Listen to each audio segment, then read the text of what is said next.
Hi everyone, welcome to Balu IQ online classes. అందరికీ 79వ స్వతంత్ర దినోత్సవ శుభాకాంక్షలు. అయితే ఈ వీడియోలో మనం కొన్ని నేషనల్ మూమెంట్కి సంబంధించిన ఇంపార్టెంట్ ఎంసీక్యూస్ని డిస్కస్ చేసుకుందామండి. మీరు కనుక ఫస్ట్ టైం బాలు ఐక్యూ ఛానల్ని విజిట్ చేస్తుంటే ఛానల్ని సబ్స్క్రైబ్ చేసుకోండి. అలాగే వీడియోని లైక్ చేయండి. మీరు లైక్ చేస్తే నా వీడియోని ఎక్కువ మందికి రీచ్ అవుతుంది. సో అలాగే ఛానల్ని కొత్తగా విజిట్ చేస్తుంటే సబ్స్క్రైబ్ చేసుకోండి.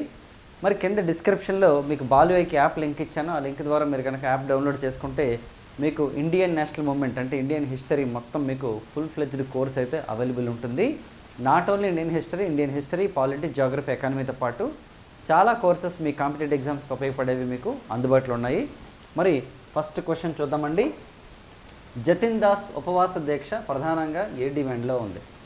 జతిన్ దాస్ ఉపవాస దీక్ష అనేది ప్రధానంగా ఏ డిమాండ్కి సంబంధించిందంట. రాజకీయ ఖైదీలను సాధారణ ఖైదీలతో సమానంగా చూడకూడదు.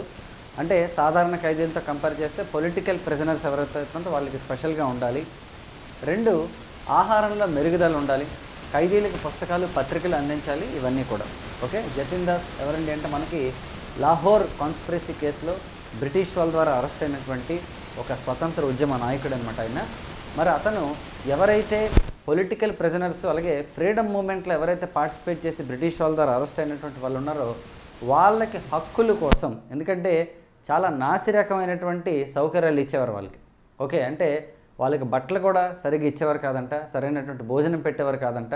ఓకే, ఎలాంటి ప్రివిలేజెస్ కూడా కనీసం ఇవ్వకపోతే అతను ఖైదీలు ఎవరైతే ఉన్నారో, దేశం స్వతంత్రం కోసం పోరాడుతున్నటువంటి వ్యక్తులు, ప్రజల కోసం పోరాడుతున్న వ్యక్తులు ఎవరైతే ఉన్నారో వాళ్ళకి ఖచ్చితంగా మంచి ప్రివిలేజెస్ ఇవ్వాలనే ఉద్దేశంతో 63 రోజుల పాటు దీక్ష చేసి మరణించినటువంటి వ్యక్తి అనమాట. మరి ఈ 3 స్టేట్మెంట్లో ఏది కరెక్ట్ అంటే all these are absolutely correct అనమాట. ఓకేనా? చూడండి, లాహోర్ జైల్లో రాజకీయ ఖైదీలకు మానవతా విధానంలో ప్రవర్తించకపోవడం, అధ్వాన్నమైన ఆహారం మరియు అన్యాయానికి వ్యతిరేకంగా జతిన్ దాస్ ఉపవాస దీక్షను ప్రారంభించారండి. మరి ప్రధాన డిమాండ్లు ఇవన్నమాట. మరి ఈయన మరణించింది ఎప్పుడంటే 1929 సెప్టెంబర్ 13వ తేదీన మరణించారండి. ఆల్మోస్ట్ మనకి 1929 జూలై 23 నుంచి కూడా ఈయన ఉపవాస దీక్షను ప్రారంభించి ఈయన సెప్టెంబర్ 13న మరణిస్తారనమాట. వాస్తవానికి మొత్తం 63 రోజులు. చాలాసార్లు ఈయన గురించి మనకి ఎగ్జామ్లో క్వశ్చన్ వచ్చిందండి. ఓకే, సో ఈయన చూడండి లాహోర్ జైల్లోనే ఈయన రాజకీయ ఖైదీలకు సంబంధించినటువంటి పోరాటం చేయడం జరిగింది. సాధారణ నేరస్తులుగా చూడకూడదు, మంచి ఆహారం ఇవ్వాలి. ఎందుకంటే వాళ్ళు తప్పు చేసి ఏమీ వెళ్ళలేదు కదా, వాళ్ళు తప్పు చేసి కాదు, ఎందుకంటే స్వతంత్ర ఉద్యమంలో పోరాడి ప్రజలకు మంచి చేయడం కోసం వాళ్ళు వెళ్ళారు కాబట్టి వాళ్ళని స్పెషల్గా ట్రీట్ చేయాలని చెప్పేసి ఆయన అడుగుతారనమాట. పుస్తకాలు, పేపర్లు ఇవ్వాలి, ఎందుకంటే సమాజంలో ఏం జరుగుతుందో చూడాలి. బ్రిటిష్ వాళ్ళు ఎటువంటి చట్టాలు తీసుకొచ్చారో, ఏం చేశారో తెలియదు కదా, దాని వ్యతిరేకంగా పోరాడాల్సిన అవసరం ఉంది కాబట్టి ఆయన బుక్స్, పేపర్స్ అడుగుతారు. ఓకే, నెక్స్ట్ అలాగే జైలు పరిస్థితులను మెరుగుపరచాలి. ఇవన్నీ కూడా ఆయన యొక్క నిరసనలో భాగంగా ఉన్నాయన్నమాట. చాలా important person Jatin Das.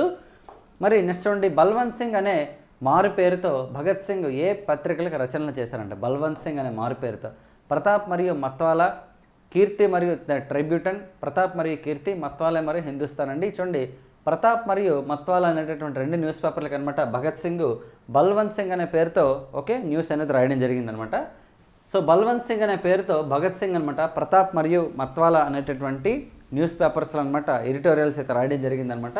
So mainly మత్వాలా news పేపర్లు అయితే విశ్వప్రేమ్ అనే పేరుతో, అలాగే యువక్ అనే పేరుతో అనమాట కొన్ని వ్యాసాలు అయితే రాయడం జరిగింది. చాలా ఇంపార్టెంట్. ఏ న్యూస్ పేపర్లో రాశారని అడిగితే భగత్ సింగ్ ఒకటి ప్రతాప్ అండి, రెండోది వచ్చేసి మనకి మత్వాలా. మనకి ఏ నిక్ నేమ్ లేదంటే మనకి ఏది అదర్ నేమ్తో రాశారంటే బల్వంత్ సింగ్ అనమాట. భగత్ సింగ్ కాస్త బల్వంత్ సింగ్గా మార్చి రాశారనమాట. ఓకే, చూడండి, భగత్ సింగ్ హిందీ జర్నల్ ప్రతాప్ కోసం బల్వంత్ సింగ్ అనే కలం పేరుతో రాశారండి. మత్వాలాలో ప్రచురితమైన వ్యాసాలకు కూడా ఆయన ఈ కలం పేరును ఉపయోగించారు. అలాగే 1923లో భగత్ సింగ్ కాన్పూర్లో జర్నలిస్ట్గా పనిచేస్తున్నప్పుడు గణేష్ శంకర్ అనే విద్యార్థి అనమాట సంపాదకత్వం వహించిన ప్రతాప్ అనే వార్తాపత్రిక ఈయన రచనలు అందించారు.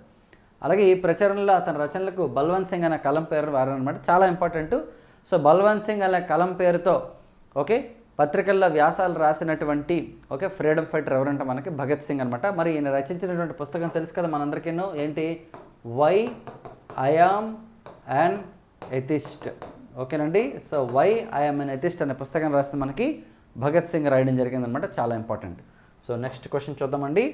చూడండి, భారత జాతీయ ఉద్యమంలో క్రింది సంఘటనలను పరిశీలించండి అన్నారు. అంటే ఏదేది ఎప్పుడు జరిగింది, సరిగా ఉన్నటువంటి కాలక్రమం అంటే మనకి క్రోనలాజికల్ ఆర్డర్ అడుగుతారు. ఆప్షన్స్ చూద్దాం. గాంధీ ఇర్విన్ ప్యాక్టు, పూణే అగ్రిమెంటు, భారత జాతీయ కాంగ్రెస్ యొక్క కరాచీ సదస్సు, వ్యక్తిగత సత్యాగ్రహం, ఈ 4 ఇచ్చారు ఇక్కడ మనకి. ఒకసారి చూద్దాం. సో గాంధీ ఇర్విన్ అగ్రిమెంట్ ఎప్పుడేంటంటే మనకి 1931 మార్చి 5న జరిగిందనమాట, గాంధీకి ఇర్విన్కి. మరి పూణే అగ్రిమెంట్ వచ్చేసి 1932 సెప్టెంబర్ 24న జరిగిందనమాట. మరి ఇండియన్ నేషనల్ కాంగ్రెస్ అనేది 1931 డిసెంబర్లో జరుగుతుంది కదా మీటింగ్ సాధారణంగా. మరి వ్యక్తిగత సత్యాగ్రహం అయితే 1940 అక్టోబర్ 17న స్టార్ట్ అయిందనమాట. మరి వీటిలో ఏది ఫస్ట్ ఉందమ్మా? Obviously Gandhi Irwin pact first ఉంది, తర్వాత ఇండియన్ నేషనల్ కాంగ్రెస్ మీటింగ్ ఉంది, ఓకే. తర్వాత వచ్చేసి మనకి రెండోది పూణే అగ్రిమెంట్ ఉంది, తర్వాత వచ్చేసి మనకి వ్యక్తిగత సత్యాగ్రహం. సో 1, 3, 2, 4 కాబట్టి ఆన్సర్ వచ్చేసి మనకి ఏ. ఓకేనా? చూడండి, మరి గాంధీ ఇర్విన్ అగ్రిమెంట్ ఏంటి కాన్సెప్ట్ అంటే, ఏదైతే సాల్ట్ సత్యాగ్రహం జరిగిందో సాల్ట్ సత్యాగ్రహాన్ని ఆపడం కోసం 1930 మార్చ్ 12 అనమాట సాల్ట్ సత్యాగ్రహం లేదా సివిల్ డిసోబీడియన్స్ మూవ్మెంట్ లేదా మనకి దండి మార్చ్ అనేది స్టార్ట్ అయిందనమాట. ఈ ఉద్యమం స్టార్ట్ అయిన టైంలోనే ప్యారలల్గా రౌండ్ టేబుల్ సమావేశాలు స్టార్ట్ అయ్యాయి ఎక్కడ? బ్రిటన్లో. సో ఈ రౌండ్ టేబుల్ సమావేశాలకు ఇండియన్ నేషనల్ కాంగ్రెస్ ఎప్పుడైతే అటెండ్ అవ్వలేదో బ్రిటిష్ గవర్నమెంట్ అనమాట ఎవరైతే ఇక్కడ లార్డ్ ఇర్విన్ ఉంటాడో ఆయనకి చెప్పి ఓకే ఒక ఒప్పందం కుదుర్చుకొని ఎట్టి పరిస్థితుల్లో ఐఎన్సీని సెకండ్ రౌండ్ టేబుల్ మీటింగ్కి వచ్చే విధంగా చెప్తుందనమాట. సో దీంతో అప్పటి వైస్రాయ్ ఇర్విన్ ఏం చేస్తాడంటే మార్చి 5, 1931లో అనమాట ఒక అగ్రిమెంట్ కుదుర్చుకుంటాడు. అంటే అదే ఢిల్లీ అగ్రిమెంట్ లేదా గాంధీ ఇర్విన్ అగ్రిమెంట్ అనమాట. మరి రెండోది పూణే అగ్రిమెంట్ అండి. సో పూణే ప్యాక్ట్ ఏంటండి అంటే 1932 సెప్టెంబర్ 24న మహాత్మా గాంధీకి అలాగే డాక్టర్ బిఆర్ అంబేద్కర్కి జరిగినటువంటి అగ్రిమెంట్ అనమాట. దేనికి రిలేటెడ్ అంటే మనకి బ్రిటిష్ వాళ్ళు రిలీజ్ చేసినటువంటి కమ్యూనల్ అవార్డుకి సంబంధించింది అనమాట. సో కమ్యూనల్ అవార్డుకి సంబంధించి ఏంటంటే 1932లో వీరిద్దరి మధ్య జరిగిన ఒప్పందం మనకి పూణే అగ్రిమెంట్, ఓకే, లేదా పూణే ప్యాక్ట్ అంటాం మనం. అలాగే జాతీయ కాంగ్రెస్ కరాచీ సదస్సు అండి, ఇది 1931లో జరిగింది అండర్ సర్దార్ వల్లభాయ్ పటేల్ గారు అనమాట. మరి భారతదేశంలో మొట్టమొదటిసారిగా ఫండమెంటల్ రైట్స్ అని కాంగ్రెస్ పార్టీ డిమాండ్ చేసినటువంటి మీటింగ్ ఇది. ఇన్ఫ్యాక్ట్ తర్వాత మనకి రాజ్యాంగ పరిషత్ ఏర్పాటైనప్పుడు okay Sardar Vallabhbhai Patel was the chairperson for the fundamental rights committee అనమాట. మరి సబ్ కమిటీకి చైర్పర్సన్ ఎవరంటే మనకి జేబీ కృపలాని గారు ఉన్నారనమాట రాజ్యాంగ పరిషత్లో. అలాగే నెక్స్ట్ ఇండివిజువల్ సత్యాగ్రహం అండి, ఇది సెకండ్ వరల్డ్ వార్ టైంలో స్టార్ట్ అయిందనమాట. 1939లో సెకండ్ వరల్డ్ వార్ స్టార్ట్ అయితే 1940 అక్టోబర్లో మనకి ఓకే ఇది పలనార్ అనేటటువంటి జిల్లాలో మనకి మహారాష్ట్రలో స్టార్ట్ అయిందనమాట. దీనికి మొట్టమొదటి సత్యాగ్రహిగా మనకి ఆచార్య వినోబా భావే గారిని సెలెక్ట్ చేయడం జరిగింది. సో చాలా ఇంపార్టెంట్ ఇవన్నీ కూడా related to the Indian national movement అండి. Okay right. సో నెక్స్ట్ చూడమ్మా 1918లో ఓకే అహ్మదాబాద్ సత్యాగ్రహంలో కార్మికులు మరియు మిల్లి యజమానుల మధ్యవర్తిగా ఎవరున్నారంట? ఓకేనంటే మధ్యవర్తిగా వ్యవహరించింది ఎవరు? 1918లో మనకి ఓకే అహ్మదాబాద్ సత్యాగ్రహం జరిగింది కదండి. 1918లో రెండు జరిగాయి, ఒకటి కేదా సత్యాగ్రహ, రెండోది అహ్మదాబాద్ సత్యాగ్రహం అనమాట. మరి అహ్మదాబాద్ సత్యాగ్రహాలు బ్రిటిష్ మేనేజ్మెంట్కి అలాగే కార్మికులకి మధ్య ఎవరున్నారంట? ఓకే కార్మికులకి మరియు మిల్లి యజమానులకి మధ్య ఎవరున్నారంట? Mediator Anand Shankar Dhruva, Shankarlal Banker, Satyapal and VS Srinivas Shastri అండి. చూడండి ఆనంద్ శంకర్ ధ్రువ అనే అతను అనమాట మీడియేటర్ అండి. చూడండి మీ అందరికీ తెలిసిన 1918లో ప్లేగ్ డిసీజ్ వస్తుందన్నమాట అహ్మదాబాద్లోని. సో ప్లేగ్ డిసీజ్ అనేది వచ్చినప్పుడు ఏంటంటే మొత్తం ఎవరెవరైతే మిల్స్లో పనిచేస్తున్నారో వాళ్ళంతా కూడా ఎవరి విలేజ్లకు వాళ్ళు వెళ్ళిపోతారు. ఎవరి విలేజ్లకు వాళ్ళు వెళ్ళిపోతే బ్రిటిష్ ప్రభుత్వం ఏం చేస్తుందంటే ఎవరైతే వెనక్కి వచ్చి మళ్ళీ వర్క్ చేస్తారో వాళ్ళకి మేము 50% బోనస్ ఇస్తాం, అంటే మీ యొక్క జీతాలు డబుల్ చేస్తాం, బోనస్ ఇస్తామని చెప్పేసి ఒక అనౌన్స్మెంట్ ఇస్తుంది అనమాట. దీంతో వాళ్ళంతా ఏం చేస్తారంటే మళ్ళీ వాళ్ళ యొక్క జాబ్స్లో జాయిన్ అవుతారనమాట. ప్లేగ్ డిసీజ్ మొత్తం క్లియర్ అయిపోయిన తర్వాత కూడా ఎలాంటి పాజిటివ్ అవుట్కమ్ రాదనమాట వాళ్ళ శాలరీస్ కానీ బోనస్ రిలేటెడ్ కానీ. అప్పుడు కార్మికులంతా కలిపి ఉద్యమం చేస్తారనమాట. దీనికి ఓకే ఆ మిల్లు యజమానులు ఎవరైతే ఉన్నారో మేనేజ్మెంట్కి అలాగే కార్మికులకి మధ్యలో ఆనంద్ శంకర్ ధ్రువ అనేతను అనమాట మీడియేటర్ ఉంటారు. తర్వాత గాంధీ గారు కూడా ఎంటర్ అవుతారు ఈ ఉద్యమంలోకి. మరి గాంధీ మాట కూడా మేనేజ్మెంట్ వినకపోవడంతో ఆయన ఫస్ట్ టైం అనమాట హంగర్ స్ట్రైక్ అనేది స్టార్ట్ చేస్తారు. ఈ క్వశ్చన్ చాలాసార్లు ఎగ్జామ్స్లో అడిగాడు మనకి. Okay first hunger strike by Mahatma Gandhi in India అని అడిగితే మనకి 1918 అహ్మదాబాద్ సత్యాగ్రహ టైంలో. ఓకేనా చూడండి కార్మికుల వేతన వివాదాన్ని పరిష్కరించడానికి గాంధీ 1918లో మనకి 18లో ఓకే తొలిసారిగా ఉపవాస దీక్ష చేయడం జరిగిందండి. మరి దీనికి ఫలితంగా 35% పెరిగాయి అనమాట, 35% ఓకే వాళ్ళ యొక్క వేతనాలు ఏవైతే ఉన్నాయో వాళ్ళ శాలరీస్ అయితే పెంచడం జరిగింది. 50% పెంచుతా ఉన్నారు, బట్ 35 వరకు చేస్తారు. రౌలట్ చట్టాన్ని రద్దు చేసిన వైస్రాయ్ ఎవరంట? ఓకేనండి రౌలట్ చట్టాన్ని రద్దు చేసినటువంటి వైస్రాయ్ ఎవరంట? ఆప్షన్స్ చూడండి ఇర్విన్, రీడింగ్, వెల్లింగ్టన్ అండ్ చేమ్స్ఫోర్డ్ అండి. మరి రౌలట్ చట్టాన్ని రద్దు చేసింది ఎప్పుడంటే మనకి సాధారణంగా తీసుకుంటే 1919లో రౌలట్ చట్టం వచ్చిందండి. మరి లార్డ్ రీడింగ్ అనమాట దీన్ని రద్దు చేసిన జరిగిందనమాట. ఓకే 1917లో ఓకే మాంటెగ్ చేమ్స్ఫోర్డ్ రిఫార్మ్స్కి సంబంధించి ఒక డిక్లరేషన్ ఇచ్చారండి. దీన్ని ఆగస్ట్ డిక్లరేషన్ అంటారనమాట. ఎప్పుడంటే హోమ్ రూల్ లీగ్ ఉద్యమాన్ని ఆపడం కోసం ఆగస్ట్ డిక్లరేషన్ ఇచ్చింది చేమ్స్ఫర్డ్. కరెక్ట్గా 1919లో ఓకే మాంటెగ్ చేమ్స్ఫర్డ్ సంస్కరణలు వచ్చాయి. మాంటెగ్ ఎవరంటే అప్పుడు British okay secretary of the state అనమాట. మరి చేమ్స్ఫర్డ్ ఎవరంటే వైస్రాయ్ అనమాట. వీళ్ళిద్దరు కలిపి తెచ్చినవి మనకి మాంటెగ్ చేమ్స్ఫర్డ్ రిఫార్మ్స్. అదే ఇయర్లో ఇండియాలో రౌలట్ చట్టం కూడా వచ్చిందనమాట. సో ఈ రౌలట్ చట్టం అనేది ఓకే భారతదేశంలో ఏవైతే ఫండమెంటల్ రైట్స్ ఉన్నాయో దాన్ని అంటే సార్ ప్రాథమిక హక్కులు అప్పటికి లేవు కదా అంటే ప్రాథమిక హక్కులు ఇక్కడ కంప్లీట్గా లేకపోయినా సరే దాన్ని వైలేషన్ అనేది ఎప్పుడూ ఉండదన్నమాట, యాక్చువల్ ఉండకూడదు. సో ఆ వైలేషన్ జరిగినప్పుడు ఏమవుతుందంటే రిట్లు ఇష్యూ చేస్తుంది కోర్టు. ఆ సిస్టమ్ ఉంది అప్పటికి, రిట్స్ ఉన్నాయి. ఎందుకంటే హెబియస్ కార్పస్ రిట్ అనేది ఇట్స్ ఓల్డెస్ట్ రిట్ అనమాట. ఆ హెబియస్ కార్పస్ రిట్ ఉండేది భారతదేశంలో. హెబియస్ కార్పస్ రిట్ని తీసేమని చెప్పేసి ఓకే రౌలట్ చట్టం చెప్తుంది. దాని ప్రకారం తీసేస్తారు. అంటే ఎవరినైనా సరే అరెస్ట్ చేసినా సరే వాళ్ళని 24 వర్కింగ్ అవర్స్లో కోర్టు ముందు హాజరుపరిచేటువంటి అవకాశం లేదనమాట. సో దీనికి ఓకేనండి వ్యతిరేకంగా జరిగిన ఉద్యమమే మనకి రౌలట్ సత్యాగ్రహం అనమాట. ఈ రౌలట్ సత్యాగ్రహ టైంలోనే ఓకే మనకి నాయకుల్ని అరెస్ట్ చేస్తారనమాట. మరి డాక్టర్ సత్యపాల్ అండ్ సైఫుద్దీన్ కిచిలి వీళ్ళిద్దరు నాయకుల్ని అరెస్ట్ చేసిన తర్వాత అప్పుడు వీళ్ళిద్దరిని సపోర్ట్ చేస్తూ పంజాబ్ నాయకులు వీళ్ళిద్దరిని సపోర్ట్ చేస్తూ మనకి జలియన్ వాలాబాగ్ అనే ప్రాంతంలో 1919 ఏప్రిల్ 13th అనమాట ఓకే ఒక మీటింగ్ జరిగింది. ఆ మీటింగే మనకి చాలా ఇంపార్టెంట్ అండి, భారతదేశ చరిత్రని ఓకే మనకి ఒక టర్న్ తిప్పినటువంటిది అనమాట. యాక్చువల్ ఎందుకంటే అక్కడ ఒక మారణకాండ జరుగుతుంది డయ్యర్ అనే వ్యక్తి వల్ల అనమాట. సో కాబట్టి ఎప్పుడైతే జలియన్ వాలాబాగ్ జరుగుతుందో ఆ తర్వాత British government Hunter commission appoint చేసింది. ఆ తర్వాత ఈ చేమ్స్ఫర్డ్ వెళ్ళిపోతాడు. తర్వాత వచ్చిన వ్యక్తి రీడింగ్ అనమాట. ఇతన్ని వైస్రాయ్ ఆఫ్ జ్యూస్ అంటారండి. సో ఇతను ఏం చేస్తాడంటే ఈ రౌలట్ చట్టాన్ని రద్దు చేస్తాడు. చాలా ఇంపార్టెంట్, రీడింగ్ గురించి కూడా మనకి ఎగ్జామ్లో క్వశ్చన్ అడిగే అవకాశం ఉంది. నెక్స్ట్ చెప్పండి, భగత్ సింగ్, రాజ్గురు, సుఖ్దేవ్ ఊరు ఏ సంవత్సరంలో జరిగిందంట? ఓకే వీళ్ళు ముగ్గురిని ఉరి తీసినటువంటి సంవత్సరం ఏది అంటే 1931, 32, 30, 33 అంటే 1931 మార్చి 23 అనమాట. ఓకే ఈ ముగ్గురిని కూడాను ఉరి తీయడం జరిగిందండి.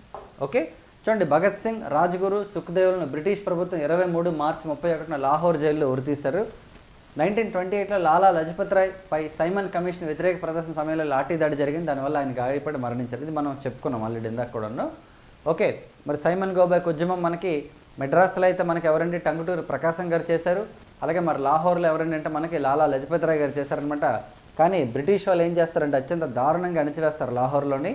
సో ఆ లాఠీ దెబ్బలకి అనమాట ఓకే లాలా లజపత్ రాయ్ గారు చనిపోతారండి. ఓకే మరి దీనికి ప్రతీకారంగా భగత్ సింగ్, రాజ్గురు, సుఖ్దేవ్లు సాండర్స్ అనే బ్రిటిష్ పోలీసుని చంపేస్తారనమాట, ఆఫీసర్ని చంపేస్తారండి. తర్వాత 1929లో ఢిల్లీ సెంట్రల్ లెజిస్లేటివ్ అసెంబ్లీలో బాంబులు విసిరి తర్వాత అరెస్ట్ అవుతారు. మరి దేనికి విసిరుతారు వీళ్ళు బాంబులు 1929లో అంటే మనకి పబ్లిక్ సేఫ్టీ బిల్ అనే పేరుతో ఒక బిల్లుని బ్రిటిష్ పార్లమెంట్ తీసుకొస్తుంది. అకార్డింగ్ టు దిస్ బిల్ ఏంటంటే ఇండియాలో ఎక్కడ కూడా ఎలాంటి ఉద్యమాలు జరగకూడదు బ్రిటిష్ వాళ్ళకి వ్యతిరేకంగానే. సో మేము ఉద్యమాలు చేసుకోవడానికి మీ పర్మిషన్ మాకు అవసరం, మా దేశానికి మీరు వచ్చారని చెప్పి వీళ్ళు బాగా ఆ బిల్లుని వ్యతిరేకిస్తే ఏం చేస్తారంటే బాంబులు విసురుతారనమాట. అందులో కొంతమంది గాయపడతారు, ఎవరు మరణించరు యాక్చువల్లీ. కానీ తర్వాత వీళ్ళే పట్టుబడిపోతారు. ఎందుకంటే వీళ్ళ కోసం అని చెప్పేసి మిగతా ప్రజల్ని హింసిస్తున్నారని చెప్పేసి వీళ్ళకి తెలుస్తుంది అనమాట. సో దానివల్ల ఏంటంటే భగత్ సింగ్, రాజ్గురు, సుఖ్దేవ్ ఏం డిసైడ్ అవుతారంటే మనం లొంగిపోదాం అనుకుంటారండి. సో ఆ టైంలోనే విప్లవం వర్ధిల్లాలి, ఇంక్విలాబ్ జిందాబాద్ అని గట్టిగా అరుస్తారనమాట, లొంగిపోతారు. ఇన్ఫ్యాక్ట్ భగత్ సింగ్ని ఉరి తీస్తున్నప్పుడు కూడా ఇంక్విలాబ్ జిందాబాద్ చెప్తారు అతను. ఓకే 1931 మార్చి 23 ఆపరేషన్ ట్రోజన్ హార్స్ అనే పేరుతో అనమాట ముగ్గురిని ఉరి తీసేస్తారండి. మరి వీళ్ళని విడిపించే క్రమంలో వీళ్ళని ఎలాగైనా సరే విడిపించాలనే ఉద్దేశంతో విశ్వ ప్రయత్నాలు చేసి చివరికి తనను తాను కాల్చుకున్నటువంటి వ్యక్తి ఎవరంటే చంద్రశేఖర్ ఆజాద్ అనమాట. వెరీ వెరీ ఇంపార్టెంట్ పర్సన్ ఈయన కూడా మనకి. ఓకేనండి మరి ఈ రోజున ఏదైతే 1931 మార్చి 23 దీన్ని షహీద్ దివస్గా అనమాట గుర్తుపెట్టుకుంటాం. ఓకేనండి సో ఇవ్వండి ఈ వీడియోకి సంబంధించినటువంటి నేషనల్ మూమెంట్ క్వశ్చన్స్. కొంచెం వర్క్స్ ఉండడం వల్ల ఐ కుడ్ నాట్ డూ అనమాట. మీరు కనుక మన యాప్ని డౌన్లోడ్ చేసుకున్నట్లయితే మీకు ఎక్కువ కంటెంట్ అనేది మీకు యాప్లో ఉంటుంది, కంప్లీట్ వీడియో కంటెంట్ ఉంటుంది. ఓకే అలాగే హిస్టరీ 360 అనేది మీకు త్వరలో స్టార్ట్ అవుతుందండి. మోస్ట్లీ ఈరోజే స్టార్ట్ చేస్తాను నేను మీకు అనౌన్స్మెంట్ ఇస్తాను. ఓకే అది ఏంటి అంటే మీకు ఇండియన్ హిస్టరీ మొత్తం ఓవరాల్గా అనమాట ఇండస్ వ్యాలీ సివిలైజేషన్ దగ్గర నుంచి ఇండిపెండెన్స్ ఆఫ్ ఇండియా వరకు కంప్లీట్గా మీకు 360 డిగ్రీ యాంగిల్లో మీకు పూర్తిగా ఎంసీక్యూ ఫార్మేట్లో అనమాట మీకు డీటెయిల్డ్ ఎక్స్ప్లెనేషన్ ఇస్తాను. ప్రతి క్వశ్చన్ కూడా అంటే ప్రతి చిన్న పాయింట్ కూడా మీకు ప్రతి మైనర్ పాయింట్ కూడా నేను మీకు ఎక్స్ప్లెయిన్ చేయడం జరుగుతుంది ఇందులోని. సో ఇందులోంచి మీరు ఈ కోర్స్ కనుక మీరు జాయిన్ అయినట్లయితే, ఈ కోర్స్ కనుక మీరు ఫాలో అయినట్లయితే మీరు 100% ఇండియన్ హిస్టరీలో మీరు ఏ ఎగ్జామ్స్కి అయినా సరే, ఎంత హై లెవెల్ ఎగ్జామ్స్ అయినా సరే మీరు దాన్ని క్రాక్ చేసే విధంగా నేను మీకు గైడెన్స్ ఇస్తాను. ఇందులోని దేని గురించి నేను ఒక అనౌన్స్మెంట్ ఇస్తాను. ముందు మీరు యాప్ డౌన్లోడ్ చేసుకోండి, మీకు ఆ నోటిఫికేషన్ అయితే వస్తుంది. సో నెక్స్ట్ వీడియోలో మళ్ళీ మనం కలుద్దాం. Thank you so much and wish you all the best.